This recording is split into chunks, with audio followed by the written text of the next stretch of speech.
Hi, everyone. So good to see all of you today. This is the Dharma message for the weekend of July 4th and 5th. And would you please start by putting your palms together and joining me in Gasho? This is from Yogemon. I rely on Amida Buddha with my whole heart for the attainment of nirvana.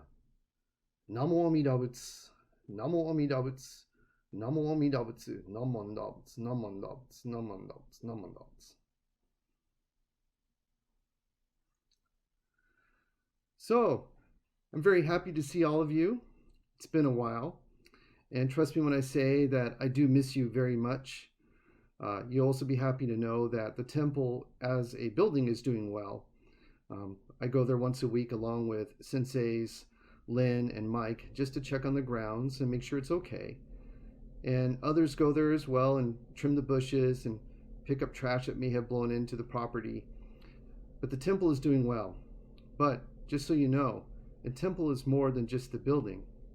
It's also the Sangha, the people who go there. And so even though the building itself is empty, our Sangha is thriving during these difficult times. And I'm very happy to be able to join you in this manner so that we can still connect as a Sangha. So thank you so much for watching these videos that Sensei Lynn, Sensei Mike, and myself put on for all of you. So this weekend is a special weekend for our country. I mentioned that this is the message for July 4th and 5th. So this weekend is Independence Day. So we are observing in this country the 244th anniversary of the birth of our nation that was in 1776. So this is when the United States of America became a country. And as we all know, our country itself is a democracy. And we were able to become a democracy when we separated from the nation of Great Britain, when we instituted our Declaration of Independence. And so that declaration was a way for us to say, hey, England, we're not part of you anymore. We're separate, and we're going to go about our own way and make our own lives. And that document was really important for its time. It was perhaps one of the most important documents written up until that point, because it did say that, hey, you know what? We can determine our own fate. We can actually, separate from others who have governed us for so long. So it was an amazing document. It was a risky document, but nonetheless, it was very important. And within it, there are some very special words that I think most of us would probably have learned when we were in grade school. And I would like to paraphrase those words with you right now. So please listen carefully. And again, I am paraphrasing just a little bit. So this is from the Declaration of Independence. We hold these truths to be self-evident, that all are created equal, that they are endowed with certain unalienable rights, that among these are life, liberty, and the pursuit of happiness. Did you recognize those words? I hope you did. Most of us had to memorize those when we were growing up. Those are very special words, right? Because among those sayings, it says that we all have rights. We all have a right to our lives, to liberties or freedom, and the pursuit of happiness. All beings deserve to be happy. And within that phrase, there's a very Buddhist teaching within there, that all beings are connected, that all beings desire happiness and freedom, and that all beings have the right to live their lives in peace. And there's a word in there, it's kind of hard to pronounce, unalienable, or sometimes interchanged with inalienable. And so I like to give you the definition for that in case you have forgotten. But unalienable means something that is not transferable to another or not capable of being taken away or denied. That's a very powerful word, right?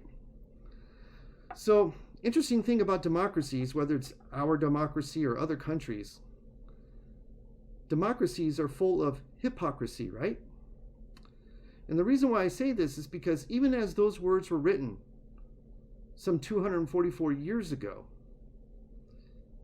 all people that were living in what was then the 13 colonies on the eastern seaboard of North America, the people that were living there, not all of them were given those rights to life, liberty, and the pursuit of happiness.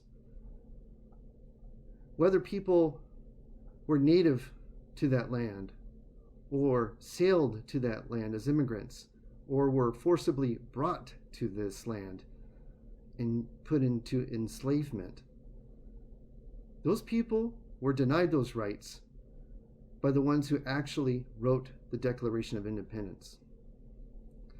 But nevertheless, today, in the year 2020, those words are incredibly important and ring true more than ever. The thing about democracies is that they're a dream. It's something that we all aspire to live in. A true democracy would be a paradise, and yet we're incapable of recognizing that paradise in our lifetimes. I think as you look around our country, or even the world today, you'll recognize that there's a lot of suffering and people are struggling. But the beautiful thing about our country in particular, though, is that people can call out our democracy and say, hey, not all of us are being treated equally.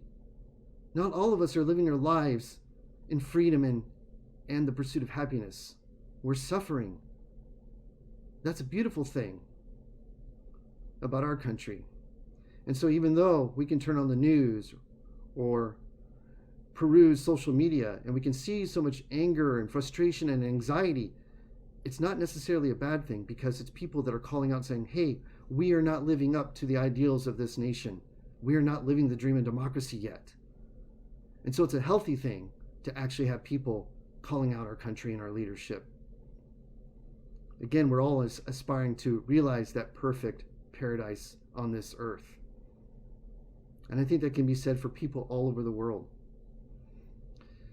The thing about when people rise up and they ask about these things and they challenge the status quo and the leadership is, even though they are seeing themselves as independent beings, there is also a message that's in there that, hey, we are stronger together.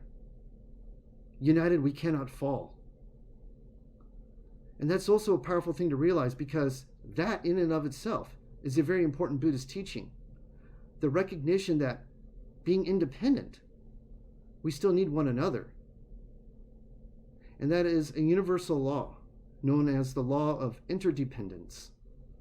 And is something that is very central to the Buddhist teachings. I cannot live my life without the assistance of so many others. I cannot live my life without you. I'm incredibly interdependent on everything that is around me that supports me, right? We all are. And so as ordinary human beings, it's kind of tough to realize that in this life and during these times. So as Jodo Shinshu Buddhists, we express this desire, this cry for interdependence when we say the Nembutsu, when we say Namo Amida Butsu, which means I take refuge in Amida Buddha for my enlightenment. We all aspire to become enlightened beings one day. And I can think of no greater way to express our interdependence by reciting the Nembutsu, saying Namo Amida Butsu, because that is a recognition that we are interdependent with Amida Buddha for our enlightenment. And when we recognize that, and when we say Namo Amida Butsu, we are assured that one day we will reach that land of paradise where we become Buddhas ourselves. We will finally realize that dream. We will finally completely and fully realize the interdependent nature of everything. So I'd like to close with a quote from one of my most favorite science fiction movies. I think it's relevant to listen to this message and recognize that this is something that we're all crying out for. Again, I'm going to paraphrase just a little bit, but hopefully you'll recognize what movie this comes from. We are fighting for our right to live. to exist. And should we win the day, the 4th of July will no longer be known as an American holiday, but as a day when the world declared in one voice, we will not go quietly into the night. We will not vanish without a fight. We are going to live on. We are going to survive. For today, we celebrate our Interdependence Day.